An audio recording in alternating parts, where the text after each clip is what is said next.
Hey, everybody, and welcome into Camel Call Friday. This will be our last show before a little bit of a holiday break. We'll be back the first week in January, and we're going to have some fun, of course, at the end of the show with Evan Budrovich, as we always do. But at this time, we're going to introduce you to some guys that you probably know, but you might not know about their new positions, and some special guys that are a special part of what makes this athletic department special. And we're going to start off with Jason Williams, who has just been promoted to Associate AD for Communications and Branding. If you don't know Jason, you know Jason's work. Number one, he has been here for 15 years, and he is a much younger man than me. So pretty much right out of school, you came here, Jason, and we'll start right there. How did your path lead you, a guy from Eastern North Carolina, a guy that went to UNCW, here to Bowie's Creek? Yeah, thanks for having me, Chris. I did come out of here. I did come here straight from UNCW. Graduated in 2007. After interning with the athletic department there, decided that maybe this was something I wanted to try, and had a mutual connection with Joe Browning there at UNCW, who's still there, does awesome work. He's known Stan Cole for, at that time, 20 years. Now it's 30-some years at this point. But they went way back, and Joe and Tom Reardon, also who's still at UNCW, really said, hey, I think this would be a great fit for you, great place to start your post-grad career. And so I accepted an internship at the time, and it kind of grew from there. And with that as well, being here for 15 years, I mean, when you go down, including coaches, including staff members, who's been here longest in the athletic department, you have been here. And I think the fascinating about it, you being in the business that you have as being in the athletic communications department, you have seen not only so many changes here at Campbell. When you came here, this was a place that was in the Atlantic Sun that was just starting football. Yeah. But then there wasn't any Twitter accounts, I believe, when you first started. Correct. There was no Instagram accounts. I know that for sure, because Instagram started when I've been here. Tell me the landscape of your job and what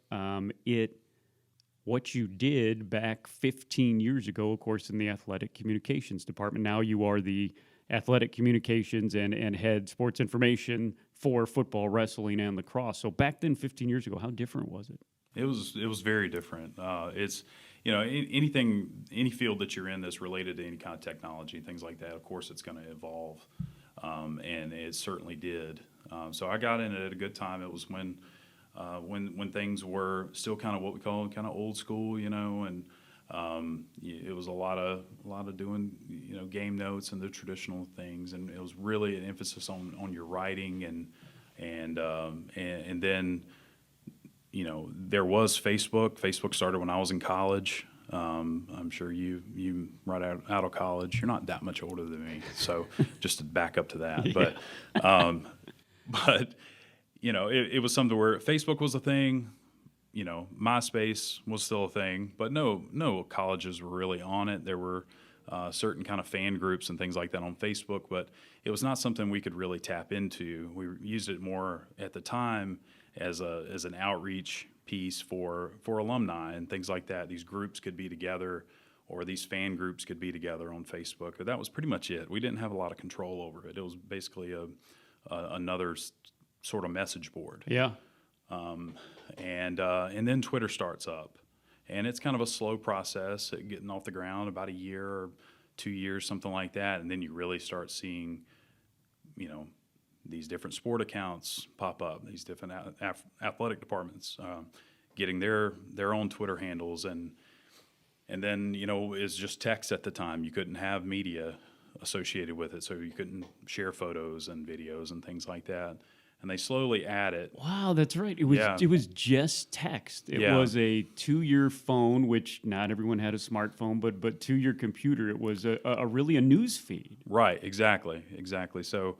I got on it, and it was easy to recognize the trend and where it was going. So I went to went to Stan and said, hey, I think we need to start one of these things. Yeah.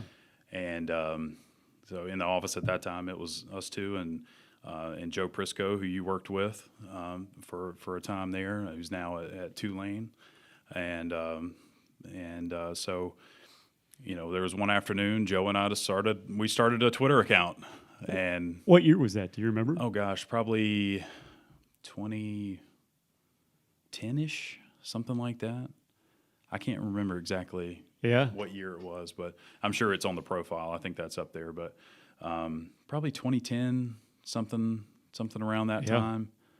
So it's not long ago, but it's so long ago. It feels like a long time ago. It really does. But we started it up, and no one really knew what they were doing at the time, but we knew it was a way to connect our athletics to our fans and alumni and everything, and it's evolved from there.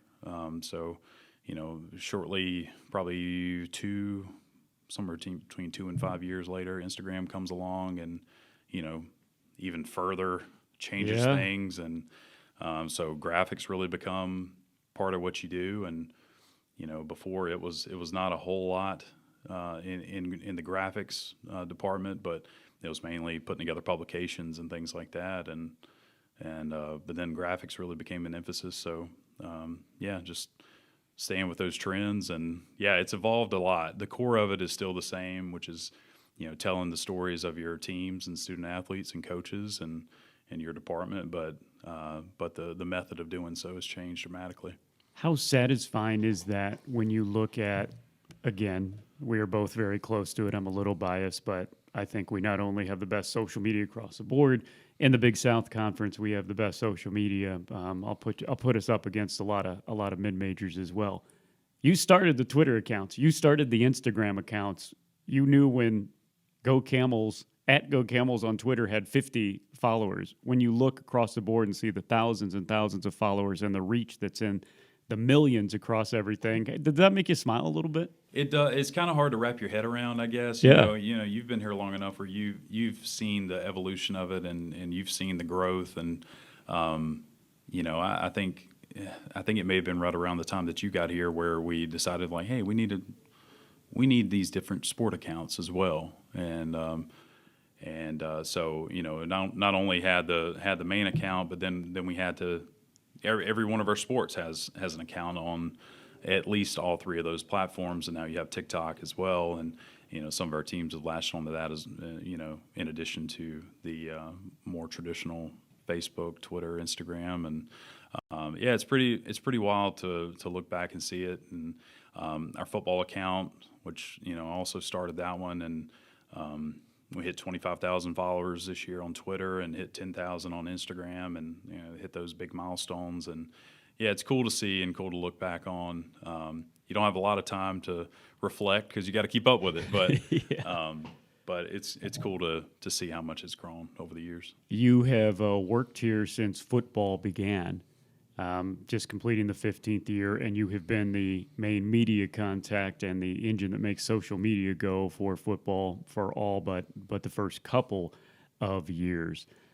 Tell me about the evolution of that and this football program. Again, 25,000 from literally something you started. That has to make you smile as well. Yeah, it's I was at the first football practice.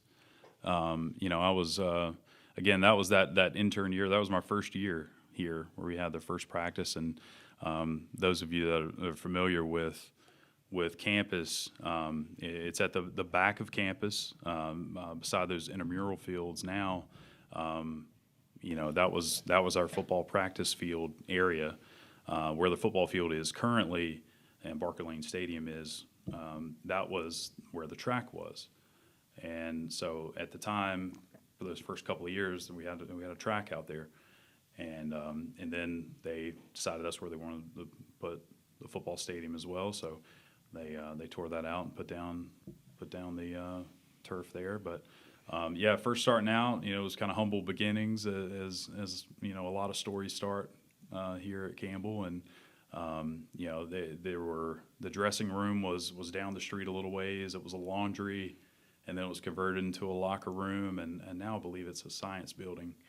Yeah, the guys every single day would go dress down there in this converted laundry, and you'd see them walking down the street with their helmet and shoulder pads and walk towards the back of campus and cross that little street back there. But yeah, it was, like I said, humble beginnings for that program, but gosh, it's crazy to see how much it's grown and, into scholarship football and in the Big South, and now going to the CAA next year. You've been here for 15 years. You are, again, I'm biased, but unbelievably talented, very, very good at everything that's asked of you in your job and then some. Why has Campbell continued to be the place for you over a decade and a half now? Yeah, I mean, it's a place I honestly didn't know. I'm from 2.5 hours from here, northeast. I didn't know a ton about Campbell, honestly, before starting here. When I was a student, UNCW would play Campbell in a few sports, baseball, basketball. But I didn't know a ton about campus. I had never been here. I got here, and honestly, it was such a welcoming place to me. It became home quickly, and it's a place that felt right, and it's a testament to all the great people that were here and are here. And as you know, it's particularly in athletics, people change out a lot in athletics, and some of us stick around. But this place has been very special to me, and now my wife and two boys as well. My wife and I got married in 2011, and so we decided we wanted to stick around because this place has been so good to us and has really become home. But yeah, it's about the people. I think that's what anybody would say that's been here. Really special people here. And from humble beginnings of Rich Square, North Carolina, tell me about your hometown. Well, we always say Rich Square is neither rich nor square, but it's a very small town. We moved there when I was 12. Grew up went in North Carolina, and then moved to Rich Square with my dad's job. He needed to be it's only one county over, but we needed to move for his job and everything. But yeah, we made the move, and like I said, it's a really, really small town. It's a great place to grow up. It's simple, and lots of farmland and lots of places for kids to play and all that. So I got to ride my bike up and down the streets in town and everything, and you don't have to worry much about a car or anything like that. So that was nice. Parents didn't have to worry about that. But yeah, small town, and my wife's from another small eastern North Carolina town, Oak City, which sounds a lot bigger than it is. Exactly. They do have one stoplight. Rich Square had two, so she was doubling, in city feel. And you all were high school sweethearts. We were, yeah. So we met. This is the most small town thing ever, but we met at the Watermelon Festival, of course, in Murfreesboro, North Carolina, and eyes met, and we had to. We were just drawn to each other, and we have been ever since. So yeah, we got married, like I said, in 2011, but we met. We were heading into our junior years of high school, and we went to different schools, but had mutual friends, and so we used that as an excuse to meet each other, and yeah, the rest is history, I guess. Dr. Courtney Williams, if you're looking for a dentist in the area as well, which is why his Twitter handle, I think, still says, "I love my dentist." Yes. Which seems a little scandalous until you know the history. Yes. Yeah, no scandal there. No, that's my wife. She's not only an incredible wife and mother, but she's an incredible dentist as well. So, and I certainly couldn't do what I do without all that she does at home and taking care of our two awesome boys. He has been promoted to Associate AD for Communications and Branding. He's the reason why Twitter and Instagram is here at Campbell, period. We'll be back with more after the break. This is Camel Call Friday.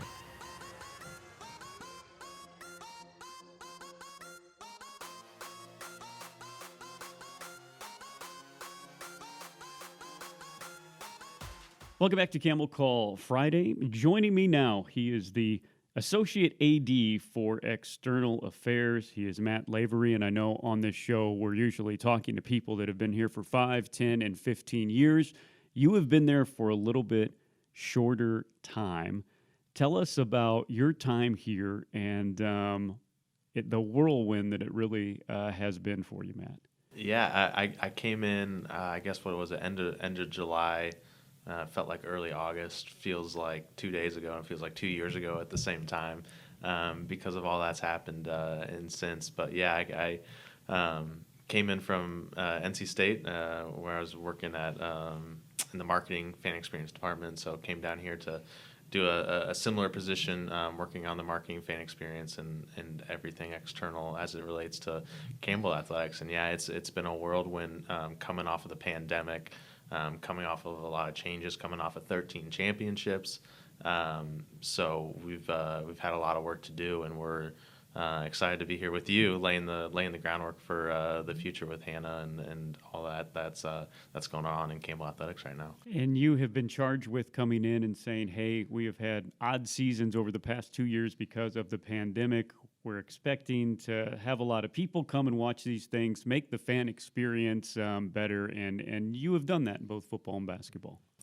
Yeah, we try to do what I can and bring what I can and my knowledge from where I've been and things that I've seen around the country. And I know we're not there, yet. I'm glad to hear that we've had a little bit of an impact, and the fan experience has improved.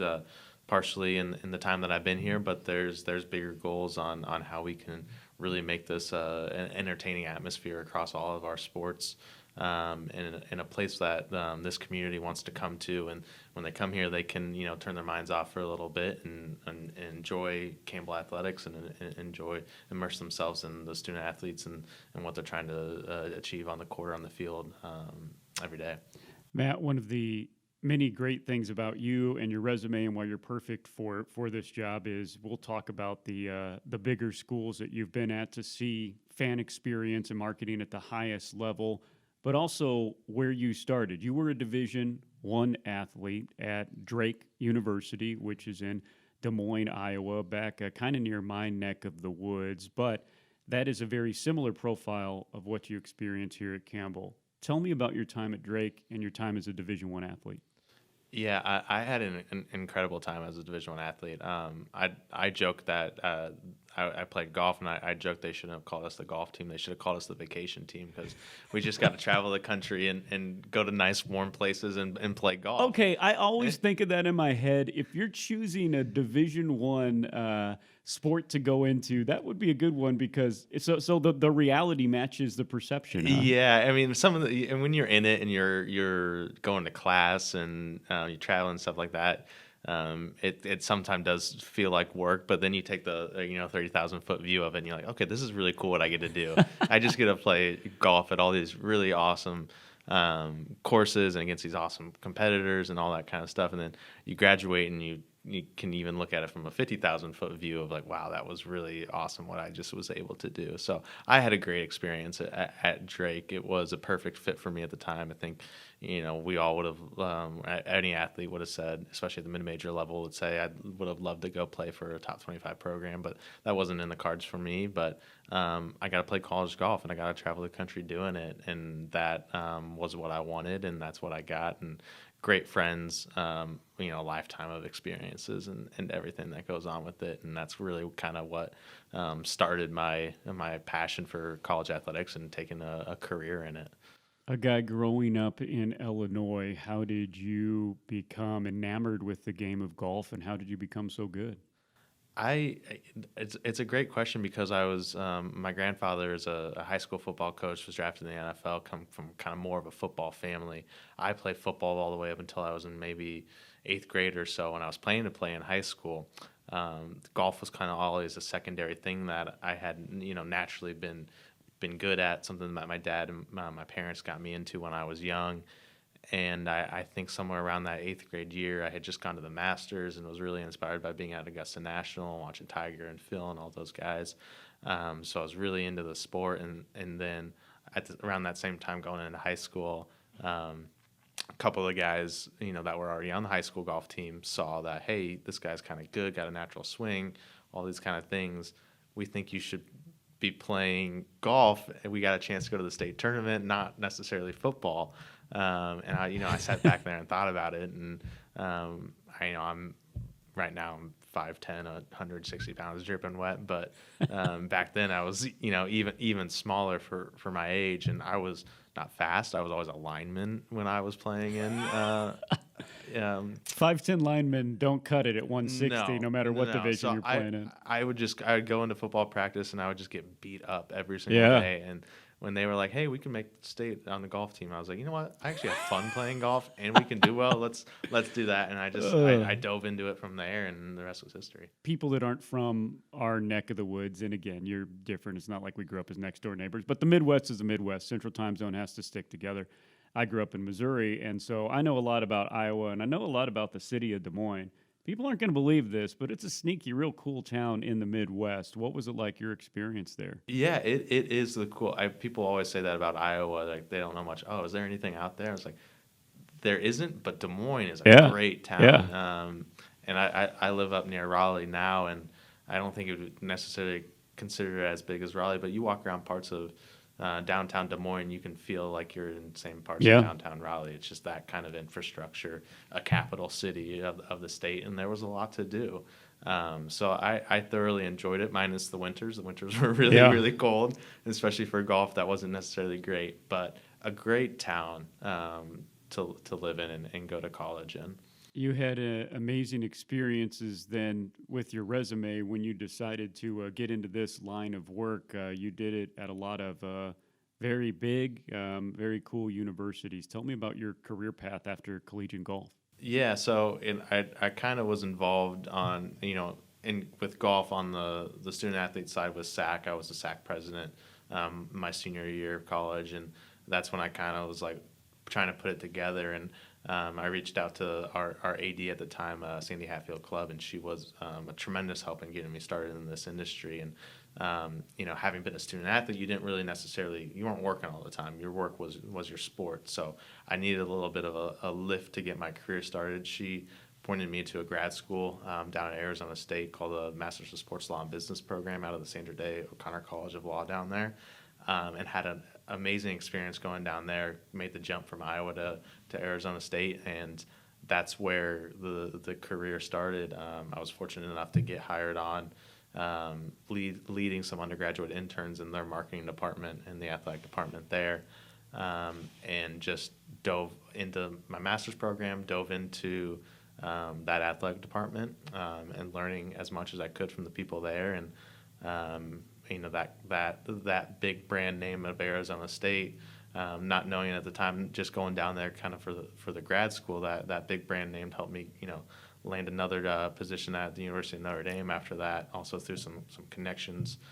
People I worked with at Arizona State went to Notre Dame and stuff like that. I was able to go up to Indiana after I graduated with my master's, and so I did a year at the University of Notre Dame.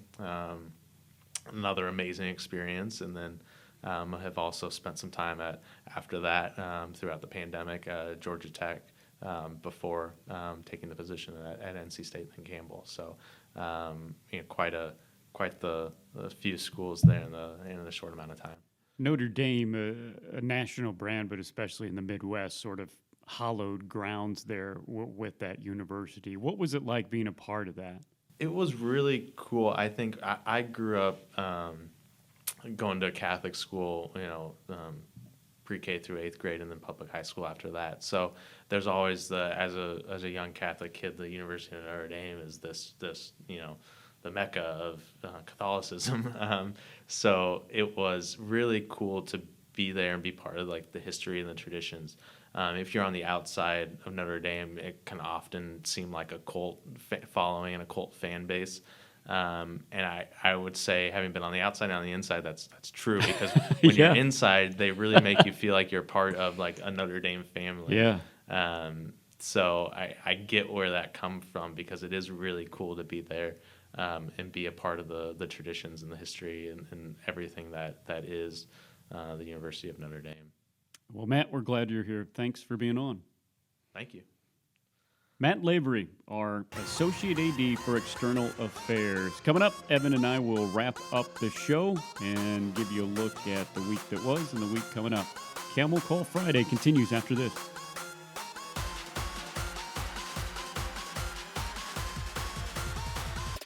Hello, everybody, and welcome to Camel Call Friday. This will be our last Camel Call Friday of the entire year. We're still doing the live show on Monday, Camel Call Live, 6:30 to 7:30 at the county seat. We will have that podcast, and then we will. Sports never takes a break, but we'll take a podcast break for a couple of weeks. Some good sports coming up, especially at home. Campbell takes on their old rival UNCW in men's basketball, coming up a special Wednesday at 2 o'clock game.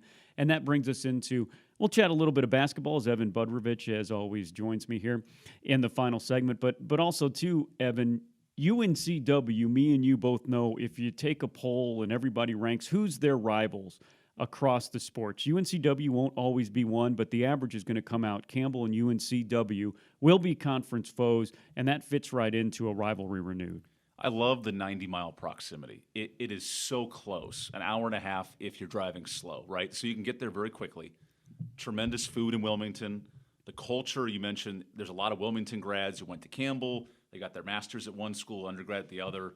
You know, the baseball rivalry is great because of the head coaches that, you know, Randy Hood, who spent so much time at Campbell as a player and a coach, and now he runs that program. When Kevin Keats was at Wilmington and them and McGeehan would play every year, and Chris Clemens beat him here at home with Andrew Udy, and just that passion for it. Now, they don't have football, obviously, but in every men's soccer, that's such a big rivalry in soccer. Every year, great game. Our former ticketing director, Kevin Underwood, is now at Wilmington, so a little bit of that inter-staff stuff that I always like personally, and I mean, gosh, that city is great. You think of One Tree Hill and all the history of that town. That city's great. The history of that town. One Tree Hill on the top of it. I'm on a TV bid these last few weeks. They should have that on the site. I agree with you. It's one of the best towns in the state. And then, you know, we said this before, but Elon just right up the road, they're going to take the place of High Point as a close rival, the same but different. And then NCA&T, too. Think about the last that's going to be a game good we played rival. there. No the doubt. Whitfield game winner in the corner. The women went to A&T. Like, that's always a great matchup with those two. Yep. So it's going to be a lot of fun.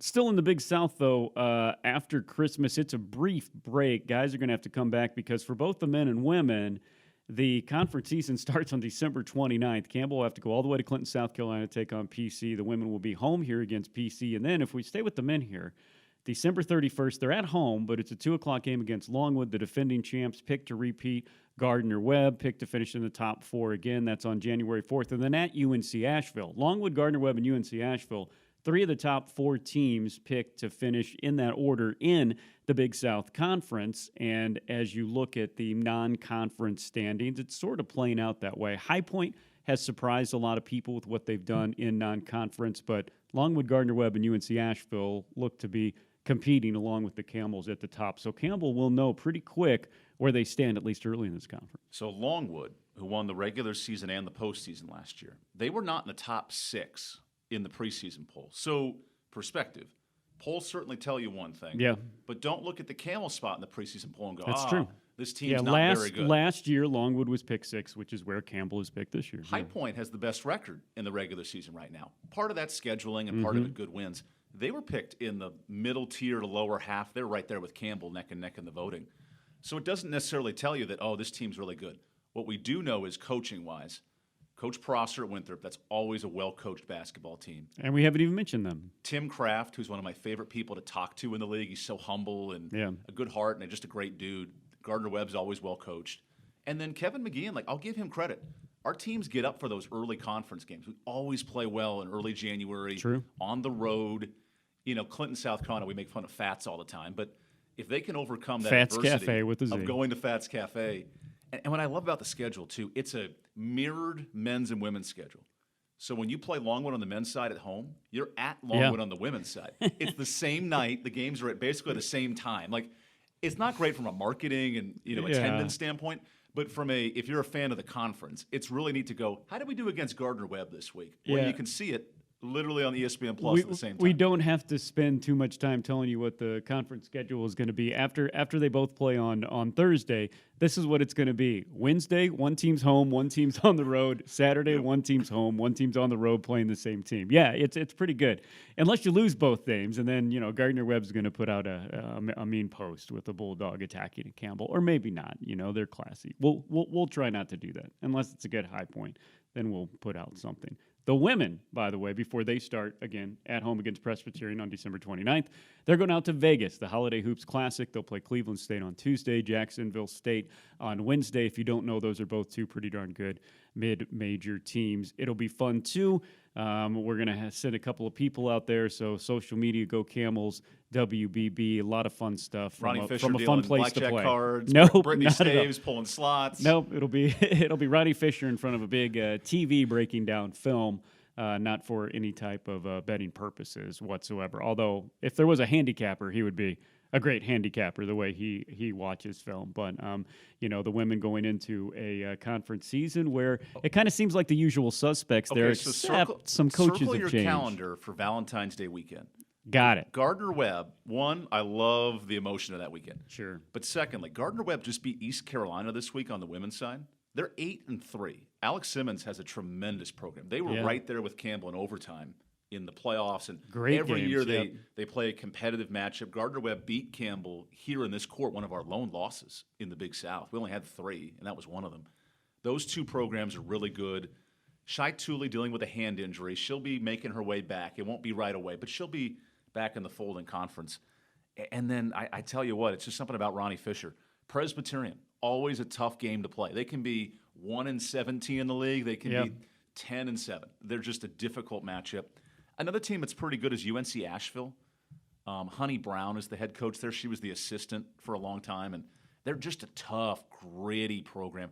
Those are 3 names. High Point's record, they're 2-7, but I don't look into that too much. They've played Duke. They've played East Carolina. They've played a lot of good brand name programs, and they can shoot the lights out from 3 when they're healthy. So I think those 4 are kind of the names you look at early. But, gosh, the Big South's so tough.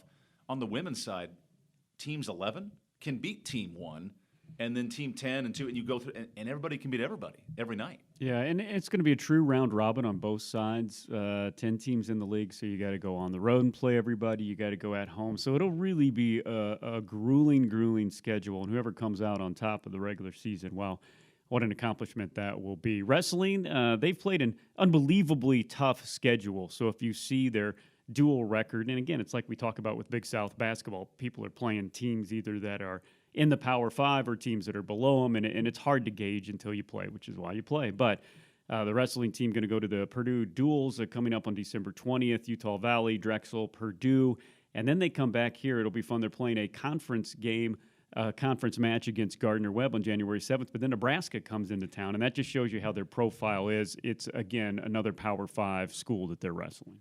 So the SoCon is the tournament Campbell looks to win. They've won it 4 straight years in the postseason, so the most important. Their SoCon schedule's challenging. It ends at Chattanooga, at App State, and those 3 teams have jostled for the tournament every single year. Those are the 3 best teams in the It reminds me of my first year here at Campbell back in the good old days. Jim Roberts, Bob Roller, and I. Jim Roberts was the head of finance. Bob Roller was the former athletic director. We flew in a private plane from Bowie's Creek to Asheville to watch the finals that night, and Jerry Haino and his brother Ville both qualified for the NCAAs. We flew up just for the championships. Nathan Kreiser, who eventually won an All-American that year, he won the SoCon title and then made it to the tournament. So when I think fondly of SoCon wrestling, it's gritty, it's tough, and those 3 programs are going to be battled out for a title. Yeah, it's going to be another strong year for Campbell. Campbell in the Southern Conference for wrestling, and the CAA doesn't support wrestling, and so that will be the only team that is not in the CAA once everything is made. Okay, this will be our last thing before Christmas, so I guess Merry Christmas to you, Evan. What are you going to get under your tree? Anything exciting? So I love Hoka shoes, kind of those comfortable Hokas where you can spread your toes out. Gift-wise, not a lot for me personally. I bought Jenna, she loves shoes as well, so we got her some running shoes, and then a little petty manicure, excursion type of thing. Man, fantastic. That's right up there. I bought Remy a glow-in-the-dark collar, my 80-pound black Labrador, so it like glows certain colors, and you can pick the color that it lights up to. So he'll love that. And then a squeaky tennis ball. He goes nuts for those things. That's unbelievable. And the twins have already opened their presents because Mom and Dad got too excited. They have a Little Tykes basketball hoop and a T-ball set. And Mom and Dad are playing with it more than your the kids twins are. struggled with the Missouri-Kansas basketball game? Is this what I'm seeing on Facebook? Yep. They were not happy, and I thought it was very funny. So there you go. You were born into it, boys. Luckily, you like the Camels. They win a lot, which is good. So you're hoping in 10 years they have the Wilmington-Campbell reaction the same as the Missouri-Kansas reaction. No doubt. Evan, thanks. I'll talk to you next year before that because we talk all the time. Anyway, thank you for being a part of Camel Call Friday. Thank you for being a part of Camel Call Friday. If you're listening to this, we got archives going back all the way to August. We have interviewed all of the coaches, and I mean all of them. So go back and have Trust a listen. me, we checked the directory. We Thank talked you. to all the coaches. Thank you for supporting this and us. Have a very Merry Christmas, Happy Holidays, and a great New Year. We'll be back with Camel Call Friday, the first week of January. And go Camels!